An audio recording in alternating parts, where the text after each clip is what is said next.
Freedom fight ന്യൂസിലേക്ക് സ്വാഗതം.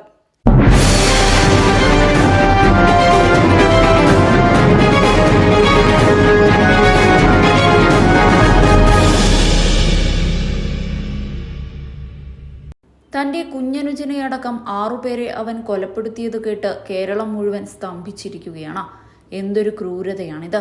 പൊന്നുപോലെ പോറ്റി വളർത്തിയ ഉമ്മ, തന്റെ തോളിൽ കൈയിട്ടു നടന്ന കുഞ്ഞനുജൻ, തന്നെ പ്രാണനെ പോൽ സ്നേഹിച്ച പ്രണയിനി, കഥ പറഞ്ഞും പാട്ടുപാടിയും ഉറക്കിയ മുത്തശ്ശി, മകനെപ്പോലെ കൊണ്ടു നടന്ന ഉപ്പയുടെ ജ്യേഷ്ഠനും ഭാര്യയും, ഇവരെയൊക്കെ ഒരു ദയയുമില്ലാതെ അവൻ കൊന്നുകളഞ്ഞു. കലിയടങ്ങാത്ത നരഭോജിയായി അവൻ മാറുകയായിരുന്നു. ഇപ്പോഴിതാ വെഞ്ഞാറമൂട് കൂട്ടക്കൊലയ്ക്കുള്ള കാരണം സാമ്പത്തിക പ്രതിസന്ധി തന്നെയാകാമെന്ന നിഗമനത്തിലെത്തിയിരിക്കുകയാണ് പോലീസ്. അഫ്വാൻ ആഡംബര ജീവിതമാണ് നയിച്ചിരുന്നത്. എന്നാൽ കുടുംബത്തിന് സാമ്പത്തിക പ്രതിസന്ധി ഉണ്ടായിരുന്നു. ഇതോടെ അഫ്വാന്റെ ആവശ്യങ്ങൾക്ക് പണം ലഭിക്കാതെയായി. മാത്രമല്ല, കടത്തിന്റെ പേരിൽ ബന്ധുക്കൾ പരിഹസിച്ചതും വൈരാഗ്യമായി. വീട്ടുകാർ പ്രണയത്തെ എതിർത്തതും കൊലയ്ക്ക് കാരണമായെന്നാണ് വിലയിരുത്തപ്പെടുന്നത്. സൗദിയിൽ ബിസിനസ് ചെയ്യുകയാണ് അഫ്വാന്റെ പിതാവ്. ബിസിനസ് തകർന്നതിനെ തുടർന്ന് അദ്ദേഹത്തിന് നാട്ടിൽ വരാൻ സാധിച്ചിട്ടില്ല. പലരോടും അഫ്വാന്റെ കുടുംബം കടം വാങ്ങിയിരുന്നു. തിരികെ പണം കൊടുക്കാതിരുന്നതോടെ കടം കൊടുത്തവർ കുറ്റപ്പെടുത്തിയിരുന്നു. ഇത് അഫ്വാന്റെ ഉള്ളിൽ വൈരാഗ്യവും ദേഷ്യവും വളർത്തി. ആഡംബര ബൈക്കുകളോട് താല്പര്യമുള്ളയാളായിരുന്നു അഫ്വാൻ. കടുത്ത സാമ്പത്തിക പ്രതിസന്ധിക്കിടയിലും 6 മാസം മുൻപ് അഫ്വാൻ പുതിയ ബൈക്ക് സ്വന്തമാക്കി. എന്നാൽ ഇതിന് എണ്ണയടിക്കാൻ പോലും അഫ്വാന്റെ കയ്യിൽ കാശുണ്ടായിരുന്നില്ല.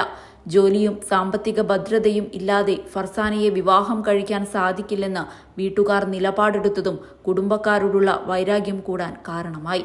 കൊലപാതകത്തിന് മുൻപ് അമ്മയോട് അഫ്വാൻ 2000 രൂപ കടം ചോദിച്ചിരുന്നു. എന്നാൽ പണമില്ലെന്ന് അമ്മ പറഞ്ഞു. ഇത് ദേഷ്യമായി. ഇതോടെ കഴുത്തിൽ ഷോൾ കുരുക്കി. ബോധം പോയപ്പോൾ മരിച്ചെന്ന് കരുതി ചുറ്റിക കൊണ്ട് തലക്കടിച്ചു.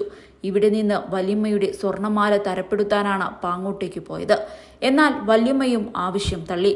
ഇതോടെ അവരെയും കൊലപ്പെടുത്തി. പിതൃസഹോദരനെയും ഭാര്യയെയും കൊന്നതിന്റെ കാരണം ഇപ്പോഴും വ്യക്തമല്ല. ഇവരുമായി മറ്റെന്തെങ്കിലും പ്രശ്നം അഫ്വാൻ ഉണ്ടായിരുന്നുവോ എന്നും പോലീസ് അന്വേഷിക്കുകയാണ്.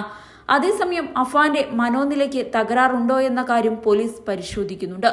കൊല നടത്തിയതിൽ യാതൊരു കുറ്റബോധവും ഇതുവരെ അഫ്വാൻ പ്രകടിപ്പിച്ചിട്ടില്ല. പോലീസ് സ്റ്റേഷനിൽ എത്തിയപ്പോഴും പറഞ്ഞത് താൻ 5 പേരെ തീർത്തിട്ടുണ്ടെന്നാണ്.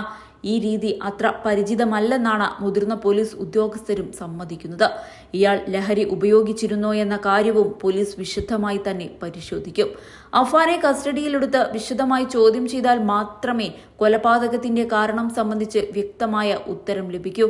അതേസമയം പരിക്കേറ്റ് ഗോകുലം മെഡിക്കൽ കോളേജിൽ കഴിയുന്ന അഫ്വാന്റെ ഉമ്മ ഷെമിയുടെ ആരോഗ്യനിലയിൽ പുരോഗതിയുണ്ടെന്നാണ് പോലീസ് അറിയിച്ചത്.